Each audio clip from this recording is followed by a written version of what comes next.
4 مہینے پہلے تک حلقہ بندیاں ہوں گی اور اس کے بعد جو پھر چیزیں ہیں ان کو دیکھا جائے گا۔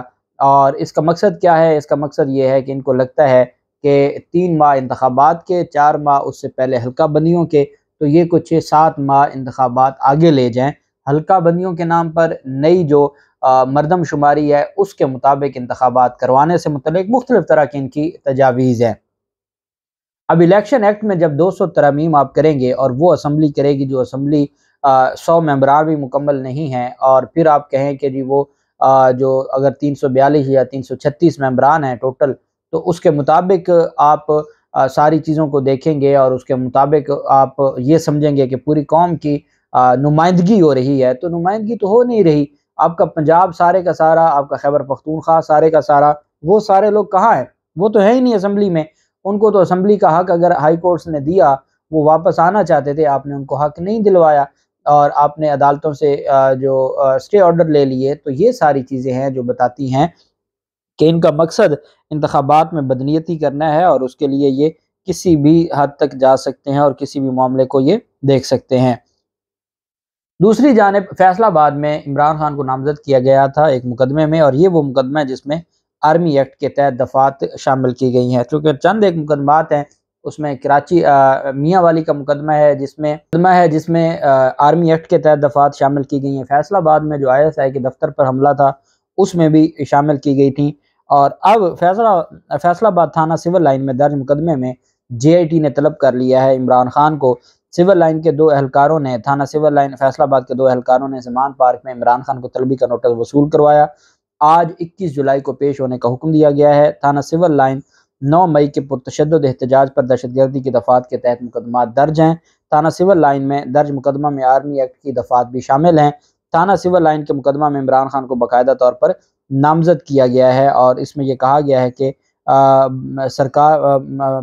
سرکار تحریر ہے کہ آپ کو بذریعہ تحریر حکم نامہ پابند کیا جاتا ہے کہ آپ مقدمہ عنوان بالا میں نامزد ہیں۔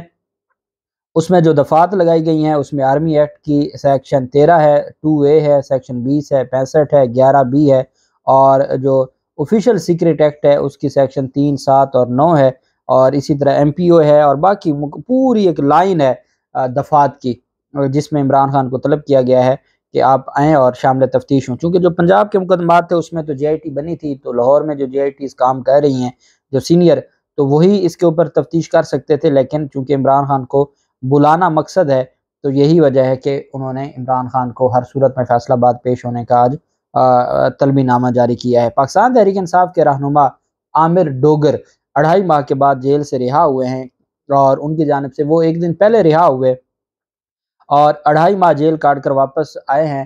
انہوں نے کہا کہ میں اللہ تعالیٰ کا شکر ادا کرتا ہوں کہ میں سرخرو ہوا، جیل انسان کو مضبوط بناتی ہے، اپنی پارٹی کے ساتھ ڈٹ کر کھڑا ہوں، انشاءاللہ حق اور سچ کی فتح ہوگی۔ عامر ڈوگر نے کہا کہ 9 مئی کو جلاؤ گھراؤ کا کوئی بھی اچھا نہیں کہہ رہا، جلاؤ گھراؤ نہیں ہونا چاہیے۔ 9 مئی اور جیل یاترا کے حوالے سے کتاب لکھ رہا ہوں۔ ان کا کہنا تھا کہ جیل ایک آزمائش کا نام ہے، عام انتخابات کا کچھ دنوں تک اعلان ہو جائے گا۔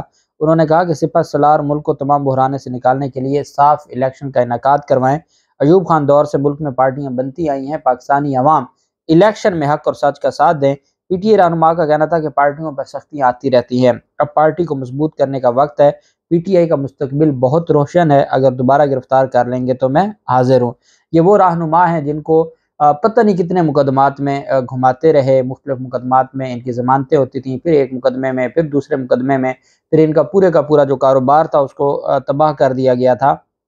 ان کے پیٹرول پمپ تھے، مختلف مارکیٹیں تھیں، وہ ختم کر دی گئی تھیں، اور یہ عامر ڈوگر پاکستان تحریک انصاف کے ساتھ جڑے رہے، پاکستان تحریک انصاف کے ساتھ کھڑے رہے، اور باقی جو چیزیں ہیں الٹیمیٹلی جو چلے گئے ہیں ان کو بھی یہ بات نظر آ رہی ہے کہ مستقبل، سیاسی طور پر مستقبل تو عمران خان کے ساتھ ہے، عمران خان کے علاوہ کوئی سیاسی مستقبل نہیں ہے۔ اب دیکھنا یہ ہے کہ عمران خان کس کو واپس لیتے ہیں، کس کو واپس نہیں لیتے۔ آپ نے دیکھا ہوگا ایک دن پہلے بھی اسد عمر کی جانب سے جب عمران خان اسلام آباد میں گئے عدالت میں، تو اسد عمر نے عمران خان سے ہاتھ ملایا، بڑی کوششوں کے بعد وہ عمران خان تک پہنچے، ہاتھ ملایا، اور عمران خان نے نارمل روٹین میں جیسے کسی کا ہاتھ ملایا جاتا ہے انہوں نے ہاتھ ملایا، لیکن ان کو دکھ اس بات کا ہے کہ جب مشکل وقت تھا، آپ کو اتنے بڑے عہدے دیے، آپ کو وزارتیں دیں، آپ کو پروٹوکول دیے، آپ کو پاکستان تحریک انصاف کے کارکنان نے عزت دی، اور جب مشکل وقت آیا تو آپ کمپرومائز کر کے باہر آ گئے۔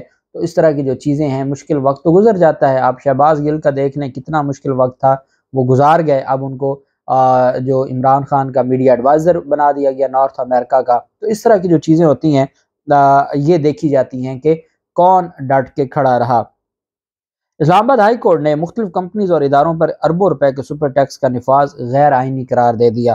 سپر ٹیکس سے متعلق ڈیمانڈ اور ریکوری کے تمام نوٹسز بھی کالعدم قرار دے دیے۔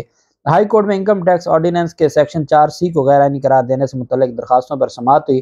جسٹس سردار اعجاز اسحاق نے مختلف کمپنیز اور اداروں کی جانب سے سپر ٹیکس کے نفاذ کے خلاف دائر درخواستیں منظور کرنے کا فیصلہ سنایا۔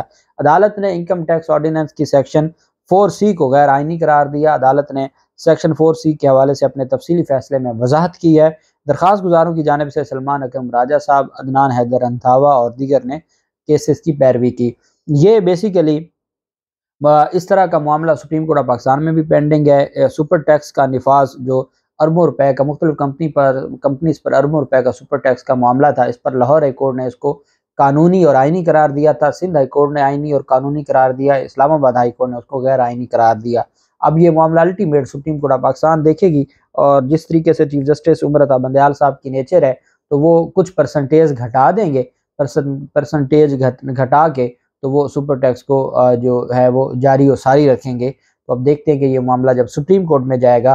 ہاں یہ ضرور ہے کہ وفاقی عدالت نے جو وفاقی دارالحکومت کی ہائی کورٹ ہے اس کی جانب سے اس کو، چونکہ تمام بڑی جو کمپنیز ہیں وہ اسلام آباد سے دیکھی جاتی ہیں، تو یہ ایک بہت بڑا دھچکا ہے وفاقی حکومت کے لیے۔ اللہ پاک پاکستان کا حامی و ناصر ہو۔